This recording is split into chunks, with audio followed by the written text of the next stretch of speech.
ہو رہی تھی نا بات، تو ایک شعر میر انیس کی خدمت میں عرض کرنا چاہتا ہوں. جی پہلے یہ آپ کو میں ایک حقیقت بتاؤں کہ میں کوئی میر انیس کا مرثیہ ایک گو میں نہیں پڑھ سکا.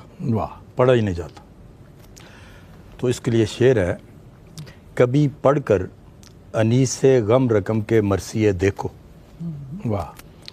کبھی پڑھ کر انیس غم رقم کے مرثیے دیکھو، تمہیں کس نے کہا دل پر جمی کائی نہیں جاتی. واہ واہ واہ واہ واہ واہ. تو یہ تو میر انیس کے، یعنی اس نے تو، وہ خاتم ہے، مرثیے کا خاتم ہے، اس سے آگے کوئی نہیں جا سکتا.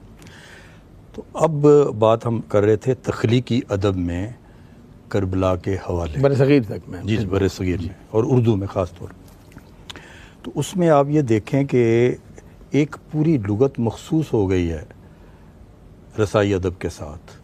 میں نے کچھ لفظ لکھے بھی ہیں ان کے. اچھا، اس کو علی صاحب اس کو فرنگ بھی کہیں گے، ڈکشنری. ہاں بالکل ڈکشن کہہ رہے ہیں، یعنی جو کربلا کی ڈکشن ہے. اب دیکھیں اس میں علم کا لفظ ہے، مجلس کا لفظ ہے، ماتم کا لفظ ہے، فرش ماتم کا لفظ ہے، شام غریباں کا لفظ ہے، پیاس مخصوص ہو گئی ہے، مشکیزہ ہے، تعزیہ ہے، مقتل ہے، چادر ہے، زنجیر ہے، عزاداری ہے، صبر ہے، سلام ہے اور پرسہ وغیرہ.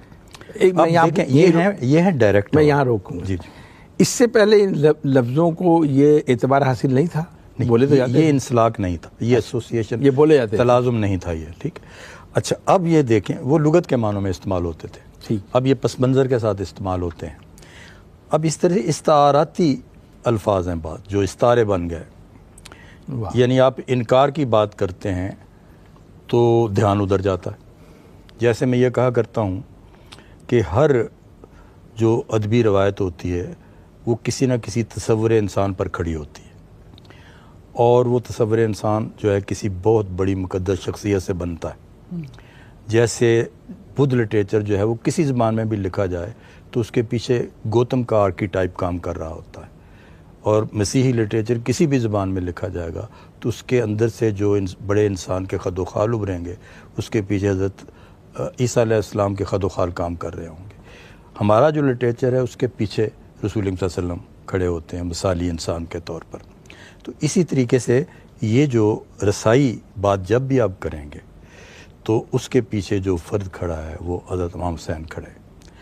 اب اس سے میں عرض کر رہا تھا کہ ہمارے تخلیق کاروں نے بالواسطہ طور پر کربلا کی طرف جو اشارے کیے، انکار کے لفظ سے، تسلیم و رضا کے لفظ سے، حق گوئی کے لفظ سے، جان سپاری کے لفظ سے، مزاحمت کے لفظ سے، شہادت کے لفظ سے، صبر و استقامت کے لفظ سے، خیر و شر کی کشمکش کے حوالے سے.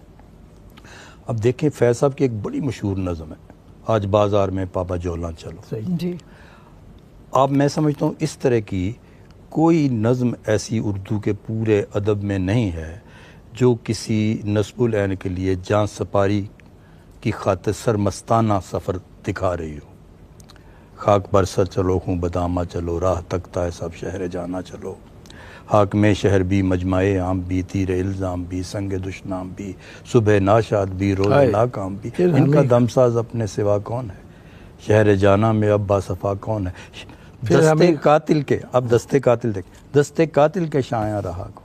تو یہ مقتل کی طرف جانا پھر ہمیں تو سارا آپ کو یاد دلا دیتا ہے کربلا کا سارا سفر. یہ جو آپ نے بڑے فیض کے حوالے سے بات کی. جی. اچھا، میں چاہوں گا تھوڑا سا برصغیر کو ہم ڈسکس کر لیں، انڈو پاک کو بعد میں آئیں گے. آغاز کہاں سے؟ مشکل سی گفتگو ہے وہ. آپ تعلیم میں آغاز تو آپ جیسے ہی شاعری شروع ہوتی ہے اردو کی، وہاں اردو کے اندر شروع ہو جاتا ہے ولید اکرم، اور وہ عروج پہ پہنچا ہے میر انیس تک. وہ میر انیس کے زمانے میں، میر دبیر کے زمانے میں عروج پر.